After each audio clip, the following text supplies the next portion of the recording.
नमस्कार, जोहार। झारखंड देख रहे हैं आप और आपके साथ मैं हूं सोनाली सिंह। सबसे पहले बात गर्मी की शुरुआत में ही गहराते जल संकट की। गर्मी की दस्तक के साथ ही जमशेदपुर में पानी के लिए हाहाकार मच रहा है। जमशेदपुर पूर्वी विधानसभा क्षेत्र के टेलको महानंद बस्ती की सैकड़ों महिलाओं ने पानी की मांग पर हंगामा किया। इस बस्ती में सैकड़ों की संख्या में दैनिक मजदूर रहते हैं। गर्मी की शुरुआत में ही यहां सरकारी चापाकल खराब हो गए हैं।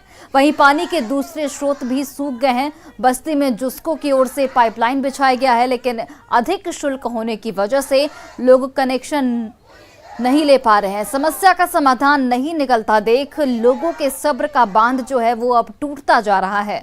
बस्तीवासियों ने सरकार और जिला प्रशासन से पुराने दर पर जुस्को से पानी का कनेक्शन दिलाने की मांग की है।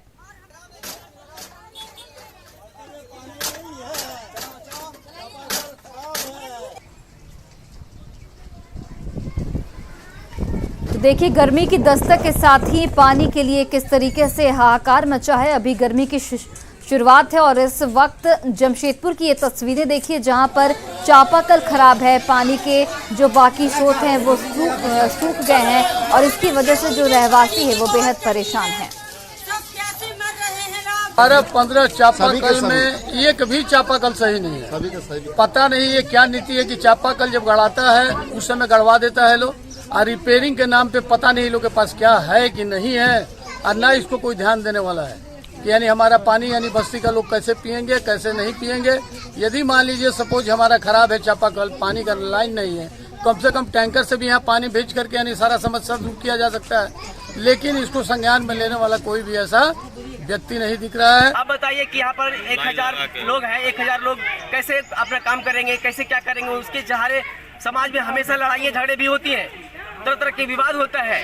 अगर इसे हाँ पानी को लेकर के तरह तरह के विवाद होता है। आप बताइए, हम भारतवासी हैं, हम जनता, आप और हम हैं, तभी तो सब सरकार है। इसको देखते हुए ड्यूटी जाएंगे कि हम क्या करेंगे। और देखिए, गर्मी की प्रचंडता अभी शुरू भी नहीं हुई और जल संकट जो है वो गहराने लगा है। सिमडेगा के ग्रामीण इलाकों में अभी से ही पानी के लिए हाहाकार मचना शुरू हो गया है। चियारीकानी, गोंदली पानी, हल्दी बेड़ा जैसे दर्जनों गांव हैं जहां कुएं का पानी अभी से रसातल पर पहुंच गया है। एक बाल्टी पानी भी इन कुओं से नहीं मिल पा रहा है। वहीं गांव में तालाब भी सूखने लगे हैं, जिससे जानवरों को भी पानी में परेशानी हो रही है। गांव के लोग पानी की तलाश में भटकने को इस वक्त मजबूर दिख रहे हैं। वहीं कई गांव में चापाकल दम तोड़ चुके हैं, तो कई गांव में चापाकल कई साल से खराब पड़े हैं, जिनकी मरम्मत पर विभाग का जो रवैया है वो उदासीन बना हुआ है।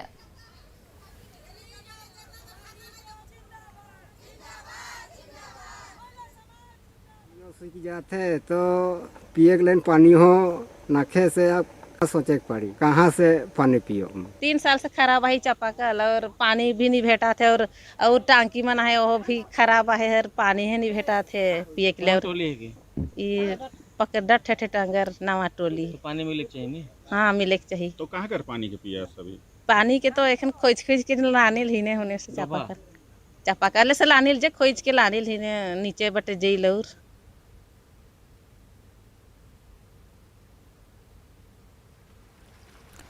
तो गर्मी की शुरुआत के साथ ही पानी की किल्लत जिस तरीके से इस वक्त देखने को मिल रही है झारखंड के कई जिलों में, चाहे हम जमशेदपुर की बात करें या फिर सिमडेगा की बात करें, जल संकट यहां पर गहराता हुआ दिख रहा है। देखिए किस तरीके से जो बच्चे हैं, महिलाएं हैं, वो पानी के लिए इस वक्त तरस रहे हैं। कुएं हैं जो सूख चुके हैं और बाकी के जो जल स्रोत हैं वो भी सूख चुके हैं। नदी का पानी पीने को इस वक्त लोग मजबूर हैं और यहाँ तक कि जानवर भी इस वक्त पानी की कमी से बेहद परेशान हैं।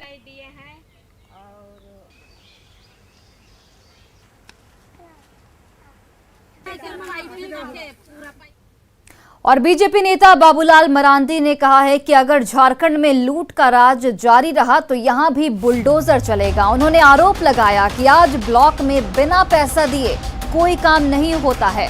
सभी डीसी और सीओ मनमाने ढंग से काम कर रहे हैं। सरकार को ऐसे अधिकारियों पर संज्ञान लेना चाहिए। तो बाबूलाल मरांडी की ओर से ये बड़ा बयान दिया गया है।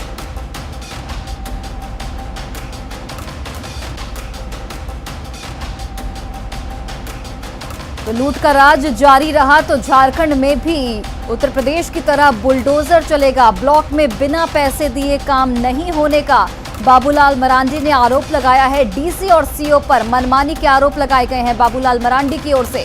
इसके अलावा आरोपी अधिकारियों पर संज्ञान लेने की यहां पर मांग की गई है उनकी ओर से।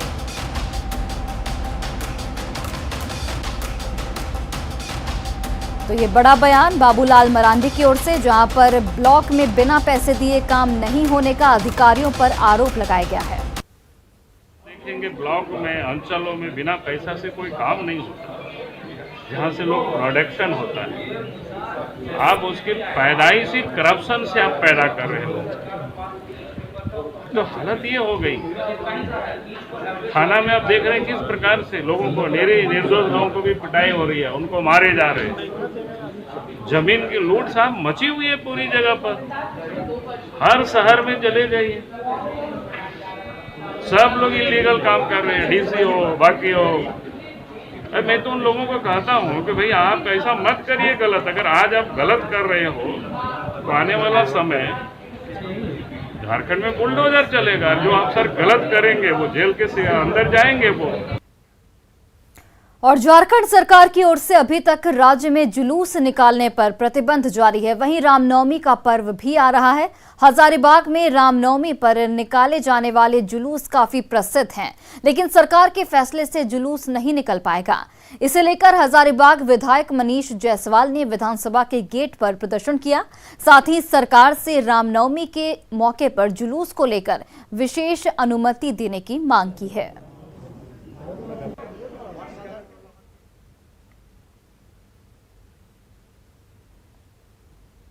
जो है जुलूसों पर प्रतिबंध अभी तक लगाया हुआ है। हजारीबाग में आप जानते हैं कि हजारीबाग की रामनवमी पूरे विश्व में प्रख्यात है। 2 साल से कोविड के कारण ये नहीं हो पाया है, उतना दूर तक हम लोग समझ सकते थे, लेकिन इस बार अभी कोई कारण नहीं है कि रामनवमी को अनुमति नहीं दी जाए। इसीलिए आज हम लोगों ने सरकार से मांग किया है। हम लोग मुख्यमंत्री जी से भी मिले हैं, लेकिन कोई सकारात्मक जवाब अभी तक आ नहीं रहा है। हम लोगों की मांग है कि रामनवमी को देखते हुए अगर ये लोग इस प्रतिबंध को नहीं हटाना चाहते हैं तो कम से कम विशेष अनुमति केवल रामनवमी को जुलूस को निकालने के लिए इनको देना चाहिए। और 1932 का खतियान लागू करने को लेकर आजसू विधायक लंबोदर महतो ने विधानसभा गेट पर हाथ में तख्ती लेकर धरना दिया। उन्होंने आरोप लगाया कि मामले में सरकार की नीयत ठीक नहीं है। उन्होंने कहा कि जब से सदन चल रहा है तभी से वे 1932 के खतियान को लागू करने की मांग पर धरने पर बैठे हैं और जब तक सदन चलेगा तब तक हर दिन वो इसी तरीके से धरने पर बैठते रहेंगे। से ये मांग को 1932 के खतियान या खतियान आधारित स्थानीय नीति को लागू करने को लेकर मैं लगातार धरने पर बैठा हूं और लगातार धरने पर रहूंगा। निश्चित रूप से जब तक सरकार 1932 के खतियान या खतियान आधारित स्थानीय नीति लागू नहीं करती है तब तक लंबोदर महतो का यह धरना चलता रहेगा। जब तक लंबोदर महतो विधायक है तभी भी और उसके बाद भी ये आंदोलन लगातार चलता रहेगा और मुखर तरीके से इस बात को हम लोग उठाएंगे, सरकार को बाध्य करेंगे, सदन के अंदर और सदन के बाहर भी। और छठी जेपीएससी संशोधित रिजल्ट मामले की सुप्रीम कोर्ट में सुनवाई हुई। सुप्रीम कोर्ट ने अगली सुनवाई की तारीख 31 मार्च तय की है। जेपीएससी के संशोधित रिजल्ट के बाद कुल 326 अधिकारियों में से 60 से 62 अधिकारियों की सेवा समाप्त हो जाएगी। हालांकि इस मामले में अभी तक आयोग ने अपनी अनुशंसा अंतिम रूप से कार्मिक विभाग को नहीं भेजी है। बीजेपी और माले ने सरकार पर छात्रों के भविष्य से खिलवाड़ करने का आरोप लगाया। इधर कांग्रेस विधायक बंधु तिर्की ने कुछ अधिकारियों पर सरकार की छवि को खराब करने का आरोप लगाया है। जेपीएससी में लगातार गलतियों पे गलतियां ये सरकार कर रही है। सदन के अंदर हम लोगों ने बार बार ये जिक्र किया था कि मान लीजिए कि अगर आप सब सब्जेक्ट में एवरेज लेके आप इसको पास घोषित कर देंगे तो कहीं ना कहीं आपको मेन सब्जेक्ट में जो फेल हो जाएगा आदमी, एवरेज निकाल के वो पास घोषित हो जाएगा। वही मुद्दा हुआ है।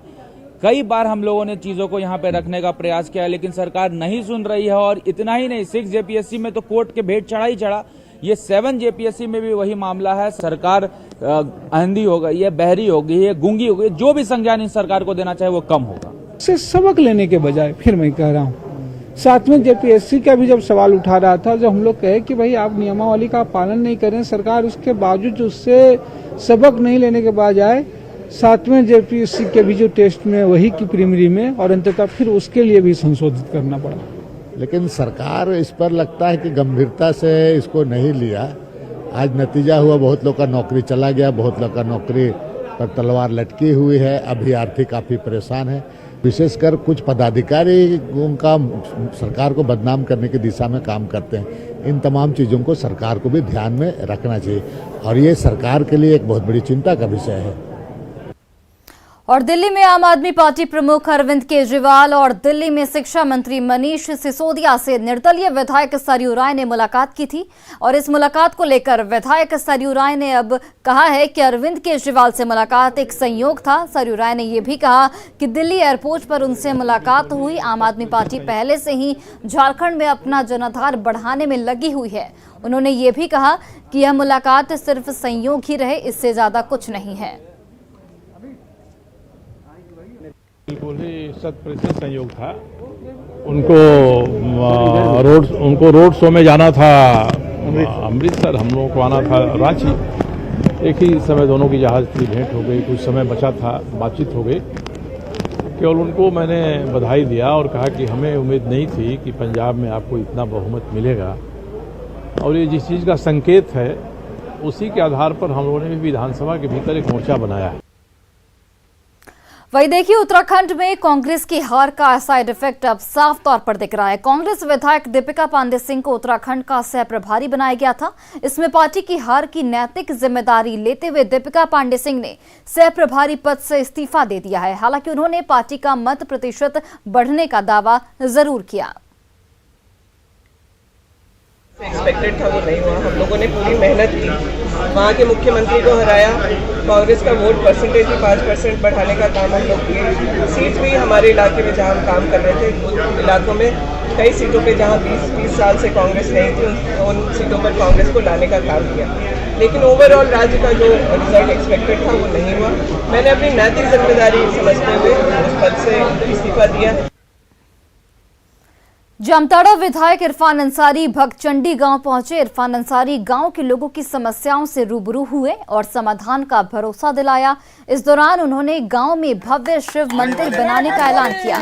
इरफान अंसारी ने कहा कि वो जनसेवा के लिए ही राजनीति में आए हैं। हाजी फुरकान साहब का प्यारा गाँव है और आज यहाँ मंदिर बहुत बड़ा शिव मंदिर बन रहा है। देखिए, और मैंने कहा है कि इस मंदिर को बनाने के लिए जो कुछ करना पड़ेगा इरफान अंसारी करेगा। मैं और भी मंदिर, इसके आसपास भी जो मंदिर बनेगा सारा इरफान से मंदिर बनाएगा। ये मैं आपको कहते जा रहा हूँ। हम चाहते हैं कि लोग, आस्था अलग है, राजनीतिक अलग है। मैं एक सेकुलर हूँ। आज देखिए, बाबा भोलेनाथ की कृपा सब पर है, हम सब पर बना है कृपा। वही देखिए, कड़ी मेहनत और दृढ़ संकल्प लगभग कुछ भी संभव कर सकता है। न्यूज़ 18 की पहल बायजूस के यंग जीनियस सीजन 2 में हम कई ऐसे बच्चों से मिले जिन्होंने अपने दृढ़ संकल्प के साथ वह किया है जो उनकी उम्र में लगभग असंभव प्रतीत होता है। यही हमने बायजूस यंग जीनियस सीजन 2 के इस सप्ताह के एपिसोड में देखा। आइए देखते हैं इसकी कुछ झलकियां। मैं हूं आनंद नरसिम्हन, इस सफर में आपका सूत्रधार। हमारे आज की पहली जीनियस ने नृत्य में महारत हासिल की है। उन्होंने बड़ी शिद्दत से भरतनाट्यम सीखा है। नहीं, एक मिनट, वो मोहिनी अट्टम में माहिर है। नहीं, सॉरी, वो कुचिपुड़ी में बेमिसाल है। जी हाँ, एक नहीं, दो नहीं, तीन डांस फॉर्म्स परफॉर्म करने वाली ये है कोड़िकोड केरला से 14 साल की नीला नाथ। Please welcome the ace choreographer, the most renowned dance show judge, dance की दुनिया में गीता माँ के नाम से famous, the one and only Geeta Kapoor.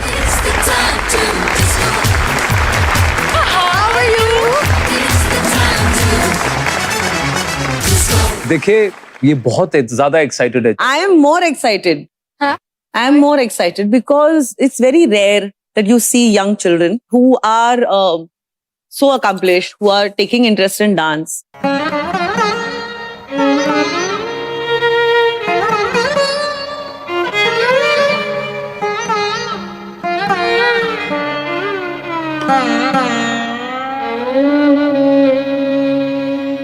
Tough equations को जो एक पलक झपकते ही सॉल्व कर दे, ऐसे हैं हमारे अगले यंग जीनियस। ये हैं मैथ्स के मैजिशियन, मुंबई से 10 साल के कियान Amit Sawant. Hi Kian, congratulations on whatever you've achieved so far. This is the first time I am seeing you and I am so happy to meet you. The pleasure is mine as well. Kian, the first question is what is 23 plus 46 plus 69 plus 92 plus 115 and so on in that pattern till 943? Is the answer 19803? Absolutely correct. 19803. 19,803 is the right answer, Kian. Well done.